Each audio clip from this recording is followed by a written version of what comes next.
ദൈവനാമത്തിന് മഹത്വം ഉണ്ടാകട്ടെ. എൻ്റെ പേര് റിൻസി മാത്യു. ഞങ്ങൾ വരുന്നത് തിരുവല്ലയിൽ നിന്നാണ്. ഞങ്ങൾ വർക്ക് ചെയ്യുന്നത് ഷാർജയിലാണ്. അപ്പം ഞാൻ ഉടമ്പടി എടുത്ത ഡേറ്റ് 2024 ഏപ്രിലാണ്. പക്ഷെ 2022 ഞങ്ങളുടെ ജീവിതം മാറ്റിമറിച്ച് ഈ സംഭവം ഉണ്ടാകുന്നത്. ഞങ്ങൾ ഷാർജയിൽ നിന്ന് 2022 ഓഗസ്റ്റിൽ വെക്കേഷന് വന്ന സമയത്ത് ഞങ്ങൾ 3 പേരും കാറിൽ ഡ്രൈവ് ചെയ്യുന്ന സമയത്ത് എൻ്റെ ഹസ്ബൻഡ് പെട്ടെന്ന് അൺകോൺഷ്യസ് ആകുകയും സ്റ്റിയറിങ്ങിലോട്ട് പുള്ളി പെട്ടെന്ന് അങ്ങ് വീഴുകയായിരുന്നു. അപ്പം പെട്ടെന്ന് പുള്ളി സ്റ്റോപ്പ് ചെയ്തുകൊണ്ട് ഞങ്ങൾക്ക് അപകടം സംഭവിച്ചില്ല. അപ്പം രാത്രി ഏകദേശം 8:30 ഒരു ചെറിയ ടൗൺ ആയിരുന്നു. ഞാൻ അവിടെയുള്ള ആൾക്കാരെയൊക്കെ വിളിച്ചു. അവരെല്ലാം ഓടി വന്ന് എല്ലാവരും കൂടി. എന്താ സംഭവിച്ചെന്ന് ഞങ്ങൾക്ക് ആർക്കും അറിയുന്നില്ല. അപ്പോൾ പെട്ടെന്ന് അതുവഴി ഒരു നേഴ്സ് കാറിൽ പാസ് ചെയ്യുകയും ഇത് കണ്ടുകൊണ്ട് സിസ്റ്റർ അവിടെ നിർത്തിയിട്ട് CPR കൊടുത്തു. അങ്ങനെ എൻ്റെ ഹസ്ബൻഡിന് കോൺഷ്യസ് ആയി. എന്നാലും പുള്ളിക്ക് ഒട്ടും വയ്യ. അപ്പം ഞങ്ങൾ നേരെ ആ ജംഗ്ഷനിലുള്ള ഓട്ടോറിക്ഷ ഡ്രൈവേഴ്സ് ഞങ്ങളുടെ കാർ എടുത്തുകൊണ്ട് നേരെ പുഷ്പഗിരി ഹോസ്പിറ്റലിലേക്ക് അദ്ദേഹത്തേക്ക് ഞങ്ങളും കൂടെ പോവുകയാണ്. അവിടെ ചെന്ന് ഞങ്ങൾ എമർജൻസി ചെന്നു. അങ്ങനെ ടെസ്റ്റുകളൊക്കെ ഡോക്ടർക്ക് ഒരു ഡൗട്ട് തോന്നി. ഡോക്ടർ പറഞ്ഞു നമുക്കൊരു CT എടുക്കാമെന്ന് പറഞ്ഞു. അപ്പോൾ എൻ്റെ ഹസ്ബൻഡിന് വേദന എടുത്തിട്ട് പൊളയുക. അങ്ങനെ CT എടുത്തപ്പോഴാണ് അവർ വളരെ വിഷമിച്ചു പോയി. കാരണം അയോട്ടിക് അനൂറിസം റപ്ചർ ആകുകയാണ്. എന്ന് വെച്ചാൽ അത് വെരി സീരിയസ് കണ്ടീഷനാണ്. കാരണം രക്ഷപ്പെട്ടവർ വളരെ ചുരുക്കമാണ്. അപ്പം അങ്ങനെ അയോട്ട എന്ന് വെച്ചാൽ നമ്മുടെ ബ്ലഡ് പോകുന്ന മെയിനായിട്ടുള്ള ആ വെസലാണ്. അവിടാണ് ഇവിടെ അനൂറിസം വന്നിരിക്കുന്നത്. അപ്പോൾ ഡോക്ടർ എന്നെ വിളിച്ചിട്ട് പറഞ്ഞു നിങ്ങൾക്കിത് അറിയാമോ എന്ന് എനിക്കറിയത്തില്ല. ആക്ച്വലി എനിക്കും അറിയത്തില്ലായിരുന്നു. ഞാനും ഇങ്ങനൊരു സംഭവം കേട്ടിട്ടില്ല, ഇങ്ങനൊരു അസുഖത്തെ പറ്റി. അപ്പോൾ എന്നോട് പറഞ്ഞു എനിക്കൊന്നും ചെയ്യാൻ ഞങ്ങൾക്കിവിടെ പറ്റത്തില്ല. കാരണം ഇതിൽ 99% പേഷ്യൻറ്റും രക്ഷപ്പെടാറില്ല. അങ്ങനെ ഞങ്ങളപ്പം ശരിക്കും ഞങ്ങളങ്ങ് എന്താ ചെയ്യേണ്ടത്? കാരണം വളരെ സന്തോഷത്തോട് ഒരു വെക്കേഷൻ ആഘോഷിക്കാൻ വന്ന ഞങ്ങൾ പെട്ടെന്ന് ഇങ്ങനൊരു അവസ്ഥയിൽ പോകാം. ഞങ്ങളൊരു ഹോസ്പിറ്റലിൽ അതിനു മുമ്പ് ഒന്ന് അഡ്മിറ്റ് ആവുകയോ ഒന്നും ചെയ്തിട്ടില്ലാത്ത ആൾക്കാരാണ്. അങ്ങനെ ഞങ്ങൾ അപ്പം പറഞ്ഞ് നമുക്ക് മറ്റു ഹോസ്പിറ്റൽ ട്രൈ ചെയ്യാമെന്ന് പറഞ്ഞ് അപ്പോൾ ഏകദേശം രാത്രി 10 മണിയായി. പത്തനംതിട്ട, കോട്ടയം ജില്ലകളിലെ എല്ലാ ഹോസ്പിറ്റലുകളിലും അവരും ഞങ്ങളും കൂടെ ചേർന്ന് വിളിച്ചിട്ടും ഓരോ ഹോസ്പിറ്റലുകാരും ഞങ്ങളെ എടുക്കത്തില്ല. കാരണം അങ്ങനെ ഒരു പേഷ്യൻറ്റിനെ എടുത്തിട്ട് അവർക്ക് യാതൊരു പ്രയോജനവും ഇല്ല. അങ്ങനെ ഞങ്ങൾ കോട്ടയം മെഡിക്കൽ കോളേജിലേക്ക് പോവുക. കാരണം അവിടെ ആരെയും നിരസ്കരിക്കത്തില്ലല്ലോ. അങ്ങനെ അപ്പോൾ ഞങ്ങൾക്ക് അറിയത്തില്ല കോട്ടയം മെഡിക്കൽ കോളേജിൽ അവരെന്ത് ഞങ്ങളെ ചെയ്യും. ഈ രാത്രിയിൽ പ്രതീക്ഷകളൊന്നുമില്ലാതെ ഞങ്ങൾ പ്രാർത്ഥിക്കുന്ന ഒരു ഫാമിലിയാണ്. എപ്പോഴും ദൈവത്തിൻ്റെ നാമത്തിന് വേണ്ടി നിൽക്കുന്ന ഒരു കുടുംബമാണ് ഞങ്ങൾ. അങ്ങനെ ഞങ്ങൾ കോട്ടയം മെഡിക്കൽ കോളേജിൽ ചെന്നു, എമർജൻസി ചെന്നു. എന്താണെന്ന് എനിക്കറിയത്തില്ല. ദൈവത്തിൻ്റെ വലിയ പ്രവർത്തനം അവിടെ ഉണ്ടായിരുന്നു. ഞങ്ങൾക്ക് വേണ്ടി അവർ തിയേറ്റർ അപ്പം തന്നെ റെഡിയാക്കി. അപ്പം ഞാൻ കേൾക്കുന്നുണ്ട് ആ എമർജൻസിയിലെ തിയേറ്ററിലെ ഡോക്ടറോട് പറയുന്നു ഒരു ചാൻസും ഇല്ല രക്ഷപ്പെടാൻ, റപ്ചറായി. അവർ റപ്ചറായി കഴിഞ്ഞാൽ വയറ്റ് മുഴുവൻ ബ്ലഡ് സ്പ്രെഡ് ചെയ്തുകൊണ്ടിരിക്കുകയാണ്, ഒരു രക്ഷയില്ല എന്ന് പറയുന്നത് ഞാൻ കേൾക്കുന്നുണ്ട്.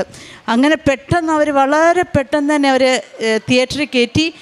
അറൗണ്ട് 12 മണിക്കൂർ സർജറി അവർ ചെയ്തു കഴിഞ്ഞിട്ട് എന്നോട് പറഞ്ഞു 48 hours ഒന്നും ഒരു ചാൻസും നമുക്ക് പറയാനില്ല എന്ന് പറഞ്ഞു.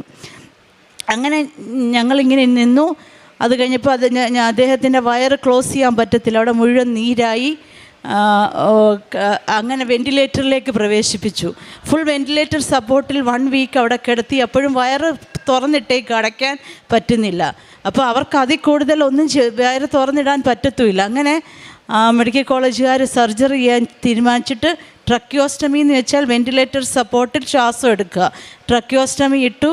കൊളസ്റ്റമി ബാഗ്, കാരണം അവിടെ എല്ലാം നീരായി. കാരണം ബ്ലഡ് വന്ന് നിറഞ്ഞിട്ട് ഫുൾ ബ്ലഡാണ് വയറ്റിൽ. അപ്പോൾ അത് മുഴുവൻ ക്ലീൻ ചെയ്ത് വന്നപ്പോഴത്തേക്ക് ഇൻറ്റസ്റ്റൈനൊക്കെ ഇൻഫെക്ഷനായി.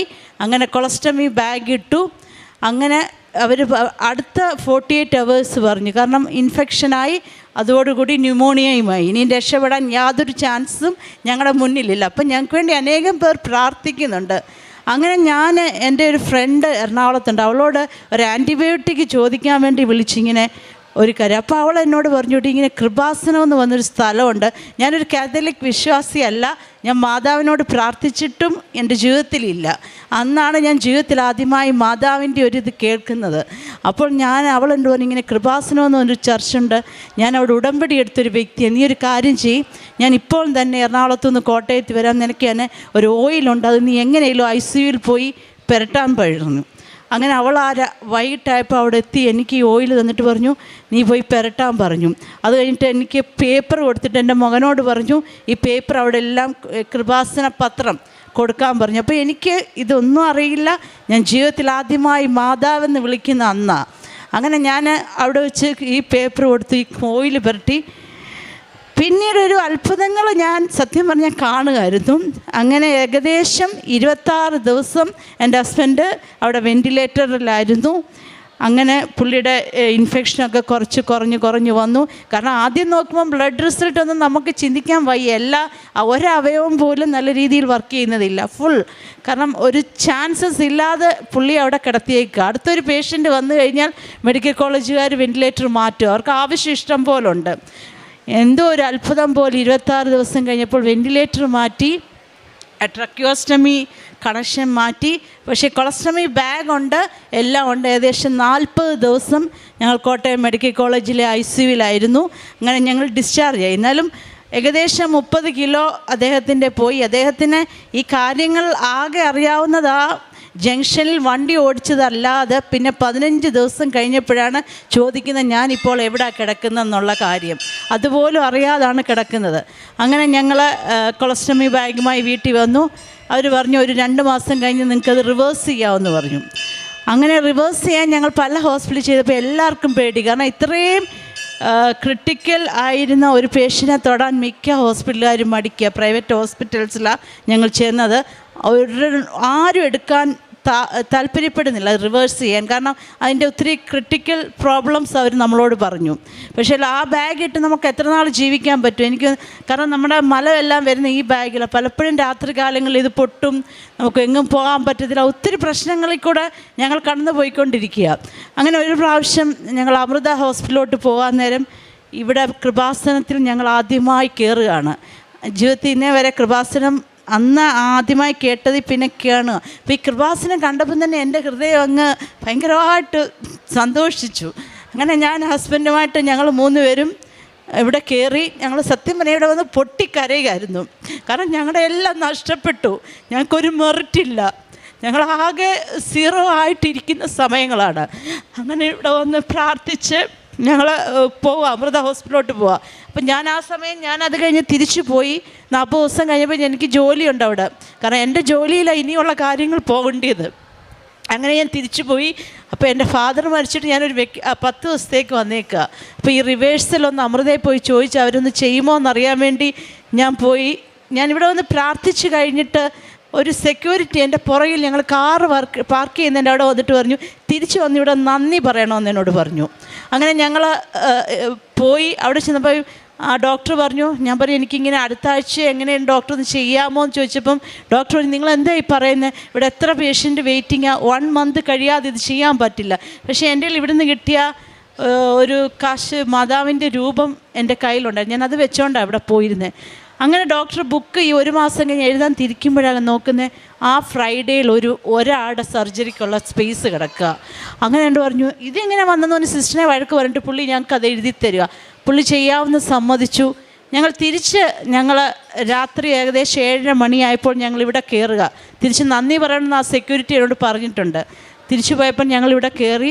ഞങ്ങൾ ആ കിണറിൻ്റെ അവിടെ ഇങ്ങനെ പ്രാർത്ഥിച്ച് കഴിഞ്ഞിങ്ങനെ, ഞങ്ങൾക്ക് എന്താ പറയുന്നത്, എല്ലാം 0 ആയിരിക്കുന്നവരാ. ഞങ്ങളവിടെ ഇങ്ങനെ നിൽക്കുമ്പം ഒരാൾ കാഷ്വൽ ഡ്രസ്സിൽ ഇങ്ങോട്ട് വന്നിട്ട് എൻ്റെ ഹസ്ബൻഡിൻ്റെ അടുത്തോട്ട് വരിക. അപ്പോൾ അതായിരുന്നു ജോസഫ് അച്ഛനായിരുന്നു. അതെങ്ങനെയാണെന്ന് എനിക്ക് പറയാൻ അറിയത്തില്ല. അച്ഛൻ ഇങ്ങോട്ട് വന്നിട്ട് നേരെ എൻ്റെ ഹസ്ബൻഡിൻ്റെ കൊളസ്റ്റമി ബാഗിൻ്റെ അവിടോട്ട് കൈ വെച്ചിട്ട് ഹസ്ബൻഡിനോട് പറഞ്ഞു, വിശ്വാസ പ്രമാണം ചൊല്ലാൻ പറഞ്ഞു. അപ്പോൾ ഞങ്ങൾ ക്രിസ്ത്യനാണോ എന്ന് അച്ഛനെ അറിയത്തില്ല, ഒന്നും ഞങ്ങൾ സംസാരിച്ചിട്ടില്ല.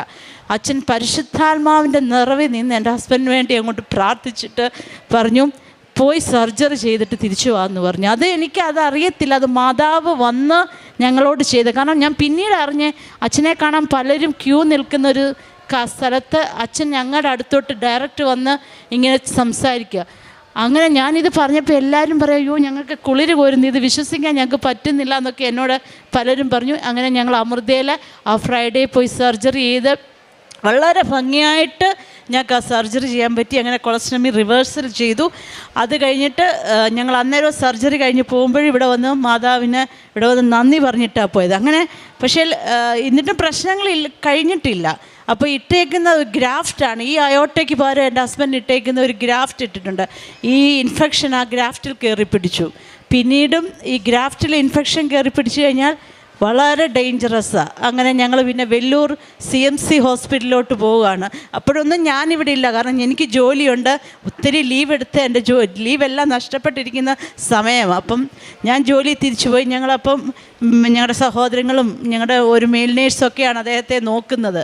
അങ്ങനെ വെല്ലൂർ പോയി. അപ്പോൾ അവർ കണ്ടപ്പോഴേ ആദ്യം പറഞ്ഞു, ഇതൊരു മിറക്കിളാണ്, ഈ മനുഷ്യനൊരു മിറക്കിളാണ്, നിങ്ങൾ എങ്ങനെ രക്ഷപ്പെട്ട് ഇവിടം വരെ എത്തിയെന്ന വെല്ലൂരുകാർ ആദ്യം ഞങ്ങളോട് ചോദിക്കുന്ന ചോദ്യം. അപ്പം ഞാൻ പറയും, ഇത് മാതാവിൻ്റെ വലിയൊരു അത്ഭുതം കൊണ്ട് മാത്രമാണ് ഞങ്ങൾ അവിടം വരെ എത്തിയത്. അങ്ങനെ ആ ഡോക്ടർക്ക് സർജറി ചെയ്യാൻ വലിയൊരു താല്പര്യം. കാരണം ആ ഒരു കേസ് ഓൾറെഡി ഇൻഫെക്റ്റഡായി ഒരു ഗ്രാഫ്റ്റ് ഇനിയും ഫുള്ള് റിമൂവ് ചെയ്യണം. എന്നിട്ടും അവർ ഞങ്ങളെ ഏറ്റെടുത്തിട്ട് ഏകദേശം 3 മാസം അദ്ദേഹം വെല്ലൂരിലായിരുന്നു. അപ്പോൾ അതിൻ്റെ ഇടയ്ക്ക് ഞാൻ ഇവിടെ വന്ന് ഉടമ്പടി എടുത്ത് 2024 ഏപ്രിൽ ഞാൻ ഇവിടെ വന്ന് ഉടമ്പടി എടുത്തു. അങ്ങനെ വെല്ലൂരിൽ അത് ഭയങ്കര വിജയമായിട്ട് ആ സർജറി ചെയ്തു. അപ്പം ഞങ്ങൾക്ക് ഇനി ഒരു ആൻറ്റിബയോട്ടിക് ഇന്ത്യയിലില്ല തരാൻ. കാരണം അത്രയ്ക്ക് ആൻറ്റിബയോട്ടിക്സ് എല്ലാം ഇന്ത്യയിലുള്ളത് ഉപയോഗിച്ച് കഴിഞ്ഞു. കാരണം ആ സ്യൂഡോമോണസ് എന്ന് പറഞ്ഞ് ഭയങ്കര ഒരു ബാക്ടീരിയയാണ് കയറിയിരിക്കുന്നത്.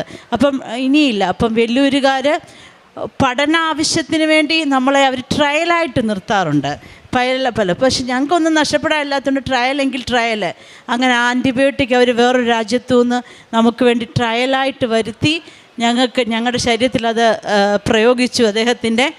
അത് വളരെ സക്സസ് ആണ്. അപ്പോൾ ഇവിടെ എല്ലാം ഞാനപ്പം ലൈറ്റ് എ ക്യാൻഡിൽ പ്രെയർ, ഞങ്ങളുടെ വീട്ടിൽ ആ മെഴുകുതിരി സർജറിയൊക്കെ വെല്ലൂർ ചെയ്യുമ്പം ഞാൻ ഷാർജയിലാണ് മോളും. ഞാൻ ആ ബ്ലൂ മെഴുകുതിരി ഞാൻ കത്തിച്ച് വെച്ച് ആ സർജറി തീരുന്നത് വരെ ഞാൻ ആ മെഴുകുതിരി ഇങ്ങനെ മണിക്കൂറുകൾ കത്തിച്ച് വെച്ചിരുന്ന് പ്രാർത്ഥിക്കുമായിരുന്നു. അങ്ങനെ വളരെ വിജയമായി അദ്ദേഹത്തിന് വെല്ലൂരിൽ നിന്ന് തിരിച്ചു വന്നു. ഏകദേശം 1-2 വർഷം ഞങ്ങൾ വളരെ കഷ്ടപ്പാടിലും പ്രയാസത്തിലുമായിരുന്നെങ്കിലും എന്താ പറയുക, മാതാവിൻ്റെ വലിയൊരു അത്ഭുതം ഞങ്ങളവിടെ പ്രയോഗിച്ചു. ഞങ്ങൾ വളരെ, ഞാൻ ആദ്യം പറഞ്ഞതുപോലെ തന്നെ ഞങ്ങൾ പ്രാർത്ഥിക്കുന്ന ഒരു ഫാമിലി തന്നെയാണ്. ഞങ്ങൾ വളരെ പ്രാർത്ഥിക്കുന്ന ഒരു കുടുംബക്കാരാണ്. അപ്പോൾ അതിൻ്റെ ഒരു ശക്തിയും എല്ലാം കൂടായി ഞങ്ങളെ 2 വർഷം കഷ്ടപ്പാടിൻ്റെ നടുവിലും ദൈവത്തിൻ്റെ കൃപ ഞങ്ങൾക്ക് ദർശിക്കാൻ സാധിച്ചു. അതാണ്. അപ്പം ഞങ്ങളിപ്പോൾ എല്ലാവരുടെയും മുന്നിലൊരു സാക്ഷിയാണ്. കാരണം ഞങ്ങളുടെ ഈ കഥ അറിയാത്തവരില്ല, എല്ലാവർക്കും ഞങ്ങളെപ്പറ്റി അറിയാം. അപ്പോൾ എല്ലാവരുടെയും മുന്നിലൊരു ദൈവത്തിൻ്റെ സാക്ഷിയായിട്ട് ഞങ്ങൾ ഇങ്ങനെ നിൽക്കുന്നതാണ് ഞങ്ങളുടെ ജീവിതത്തിലെ ഏറ്റവും വലിയൊരു സന്തോഷം. പിന്നീട് ഞാൻ ഉടമ്പടിയിൽ ഒരു വിഷയം വെച്ച്, കാരണം ഞങ്ങളുടെ കുഞ്ഞുങ്ങൾ പഠിക്കുക 2 പേരും. അപ്പോൾ അദ്ദേഹം എയർപോർട്ടിലാണ് ജോലി ചെയ്തത്. ഇനിയിപ്പം ആ ജോലി ചെയ്യുക സാധ്യമല്ല. അപ്പം ഞാൻ ഓർത്തു, അദ്ദേഹത്തിൻ്റെ ആരോഗ്യത്തിന് പറ്റിയൊരു ജോലി കിട്ടിയിരുന്നേൽ നല്ലതായിരുന്നു. പക്ഷെ സാധിക്കുമോ എന്ന് അറിയത്തില്ല. കാരണം ഓൾറെഡി മുന്നേ അറിയാം ഞങ്ങളുടെ ഈ അസുഖത്തിൻ്റെ കാര്യം. എന്നാൽ ഞാൻ ഈ ഉടമ്പടി എടുത്ത് തിരിച്ച് ഷാർജ ചെന്നു. അത് ഞങ്ങളെല്ലാവരും കൂടാണ് പോയത്. 2 ആഴ്ച കഴിഞ്ഞപ്പോൾ ഇങ്ങോട്ടൊരാൾ അദ്ദേഹത്തിൻ്റെ ആരോഗ്യത്തിന് പറ്റിയൊരു ജോലി ഇങ്ങോട്ട് പറഞ്ഞിട്ട് ഇത് ജോയിൻ ചെയ്യാൻ വേണ്ടി പറഞ്ഞു. അത് എങ്ങനെയാണെന്ന് എനിക്ക് വിശ്വസിക്കാൻ പറ്റത്തില്ല. എല്ലാം എൻ്റെ ദൈവത്തിൻ്റെ ഒരു കൃപയും കടാക്ഷവും. അദ്ദേഹം ഇപ്പോഴും ജോലിക്ക് പോകുന്നു. ഞങ്ങളിപ്പോൾ വെക്കേഷന് വന്നാണ്. പിന്നെ എൻ്റെ മോളുടെ കാര്യം ഞാൻ എഴുതിയായിരുന്നു. എൻ്റെ മോളും അവിടെയാണ് പഠിക്കുന്നത്. അവൾ 10th പരീക്ഷ എഴുതിയപ്പം ഒരു 87 ഞങ്ങൾ പ്രതീക്ഷിച്ചിരുന്നത്. അവളപ്പം ഇവക്കിപ്പം മാതാവിൽ ഞങ്ങളുടെ കുഞ്ഞുങ്ങൾ ഈ ഒരു ഇതില്ല, എൻ്റെ കുഞ്ഞുങ്ങളല്ലാതെ മാതാവിനോട് പ്രാർത്ഥിക്കുകയോ, ഞങ്ങളൊരു മാർത്തോമ വിശ്വാസികളാണ്. അപ്പം ഞങ്ങൾക്കിങ്ങനെ ഒരു മാതാവിൽ ആ ഒരു വിശ്വാസമൊന്നും ഞങ്ങൾക്കില്ലാത്ത ആൾക്കാരാണ്. അപ്പം എൻ്റെ കുഞ്ഞുങ്ങളും ഈ മാതാവിൻ്റെ മെഴുകുതിരി കത്തിച്ച് വെച്ചായിരുന്നു അവൾ എക്സാമിനൊക്കെ പോയിക്കൊണ്ടിരുന്നത്. ഏകദേശം 94% മാർക്ക് മേടിച്ച് സ്കൂളിലെ ഒരു 1 ഓഫ് ദി ടോപ്പർ ആകുവാൻ അവൾക്കും സാധിച്ചു. പിന്നെ ധാരാളം അത്ഭുതങ്ങൾ ഞങ്ങളുടെ ജീവിതത്തിൽ ദൈവം തമ്പുരാൻ ഇതിന് മൂലം ഞങ്ങൾക്ക് വളരെ ദൈവകൃപയിൽ നിൽക്കുവാൻ, അതാണ് മെയിൻ. ദൈവത്തിൻ്റെ കൃപയിൽ അനാവശ്യമായിട്ട് ഒന്നിലും പോകാതെ ദൈവത്തിൻ്റെ കൃപയിൽ നിൽക്കുവാൻ ഞങ്ങളെ കുടുംബമായിട്ട്, എനിക്കൊരു മോനുണ്ട്, അവൻ പഠിച്ചുകൊണ്ടിരിക്കുക. ഞങ്ങളെ കുടുംബമായി ദൈവം ഞങ്ങളെ എടുത്ത് ഉപയോഗിച്ചുകൊണ്ടിരിക്കുന്നു. അനേകരോട് ഞാൻ ഇവിടുത്തെ കാര്യം പറയും. ഇപ്പോൾ എൻ്റെ ഒരു ഫ്രണ്ട് ഷാർജയിൽ നിന്ന് വന്ന് അവളും ഇതുപോലെ ഉടമ്പടിയൊക്കെ എടുത്തു. അവരും ഇതുപോലൊന്നും മാതാവിൽ വിശ്വസിക്കാത്ത ആൾക്കാരായിരുന്നു. അങ്ങനെ ദൈവത്തിൻ്റെ ഒരു അത്ഭുത സാക്ഷിയായിട്ട് നിൽക്കുവാൻ ദൈവം ഞങ്ങളെ എടുത്ത് ഉപയോഗിച്ചു. പിന്നെ ഞങ്ങൾ ചെയ്ത കാര്യങ്ങൾ എന്ന് പറഞ്ഞാൽ, ഞങ്ങൾ അവിടെ ഞങ്ങൾക്ക് അനാഥാലയം അങ്ങനെയൊന്നും ചെയ്യാൻ പറ്റുകയില്ല. പക്ഷേ ഇവിടെ പലർക്കും പൈസ അയച്ചു കൊടുക്കുവാനും അങ്ങനെയൊക്കെ ഞങ്ങൾക്ക് സാധിച്ചു. പിന്നെ അനേകരോട് എവിടെ ചാൻസ് കിട്ടിയാലും ഞങ്ങൾ ഈ ദൈവത്തെപ്പറ്റി എല്ലാവരോടും പറയും. കാരണം ദൈവം എത്ര വിശ്വസ്തനാ. കഷ്ടപ്പാട് തന്നാലും ആ കഷ്ടപ്പാടിൻ്റെ നടുവിൽ നമുക്ക് ദൈവത്തെ ദർശിക്കാൻ സാധിക്കും. നമുക്ക് പ്രയാസങ്ങൾ വരുമ്പോൾ ആരും ഭാരപ്പെടണ്ട.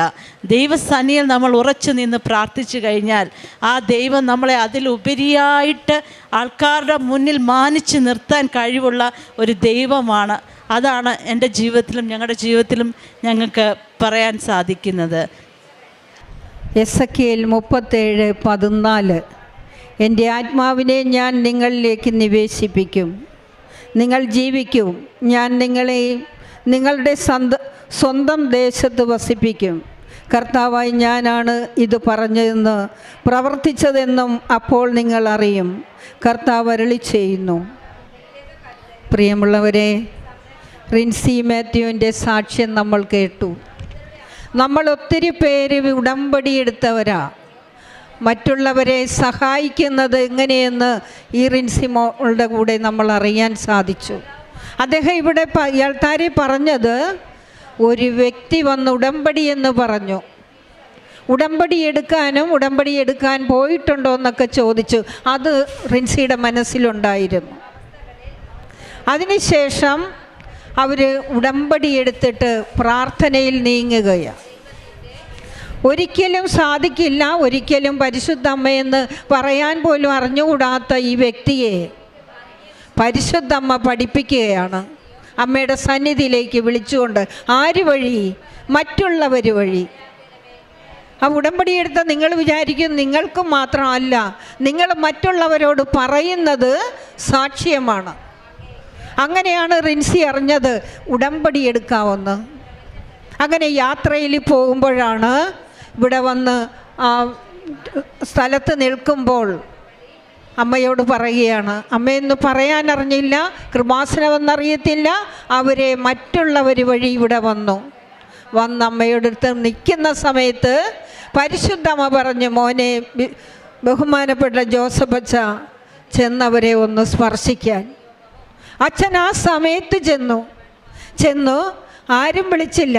അവർ പറഞ്ഞത് കേട്ടോ, ഇത്ര ക്യൂ നിൽക്കണം, ഇത്ര സമയമെടുക്കണം, ഉടമ്പടി എടുത്ത് പുതുക്കിയാൽ മാത്രമേ അച്ഛനെ കാണാൻ സാധിക്കുകയുള്ളൂ എന്നാണ് ഇവിടെ പറയുന്നത്. എല്ലാവരും അറിഞ്ഞിരിക്കുന്നത്. അതുപോലെ ഇരുന്ന വ്യക്തി മാതാവ് അച്ഛനോടെ പറഞ്ഞപ്പോൾ അച്ഛൻ പെട്ടെന്ന് ചെന്ന് അവരുടെ വയറിൽ കൈവച്ച് പ്രാർത്ഥിച്ചു. അപ്പോൾ പല വ്യക്തികളിലൂടെയാണ് പരിശുദ്ധ അമ്മ അവരിലേക്ക് പ്രവർത്തിച്ചതെന്ന് നമ്മോട് റിൻസി പറയുകയുണ്ടായി. ഇങ്ങനെയാണ് പരിശുദ്ധ അമ്മയുടെ അത്ഭുതം എല്ലായിടത്തും പറയുന്നത്. അമ്മയുടെ സാക്ഷ്യം പറയുന്നത് ഇതാണ്, എനിക്ക് സാധിക്കണം മറ്റുള്ളവരോട് അമ്മയെക്കുറിച്ച് പറയാൻ. അവരെല്ലാവരോടും പറയുന്നെന്നാണ് പറയുന്നത്. പല ഹോസ്പിറ്റലുകളിലും കൈയൊഴിഞ്ഞു. ഹോസ്പിറ്റലുകളെല്ലാം കൈയൊഴിഞ്ഞ സമയത്തും പരിശുദ്ധ അമ്മ അവരെ വിട്ടില്ലെന്ന് അവർ പറയുകയുണ്ടായി.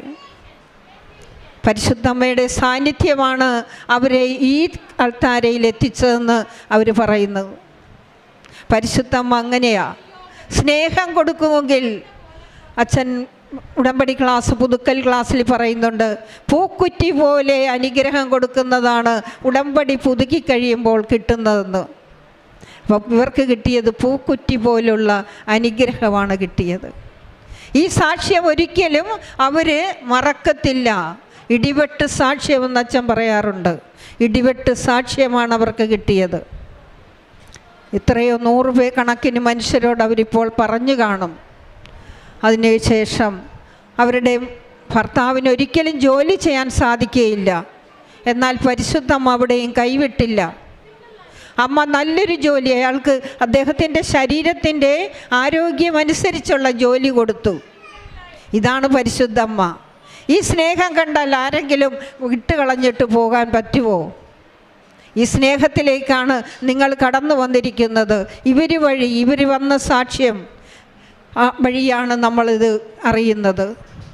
അങ്ങനെ അമ്മയോട് പറയണം, ജീവിതകാലം മുഴുവനും അമ്മയ്ക്ക് വേണ്ടി മാത്രമേ ജീവിക്കുകയുള്ളെന്ന്.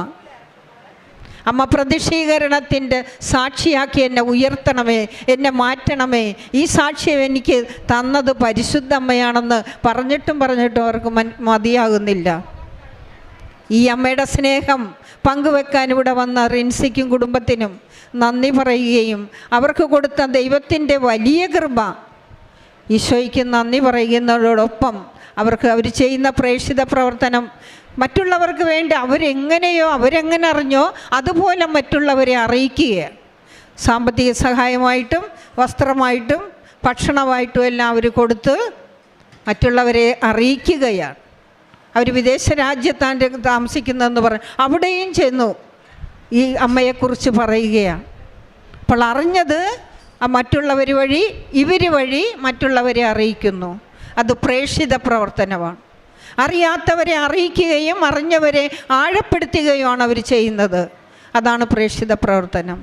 ഇങ്ങനെ ചെയ്ത് പരിശുദ്ധ അമ്മ വഴി കിട്ടി പ്രതിഷ്ഠീകരണത്തിൻ്റെ സാക്ഷിയായ റിൻസി മാത്യുവിനെയും കുടുംബത്തെയും അവർക്ക് പരിശുദ്ധമ്മ നൽകിയ അനുഗ്രഹത്തിനും കോടാനുകോടി നന്ദി പറഞ്ഞ് കരങ്ങളടിച്ച് നമുക്ക് നന്ദി പറയാം.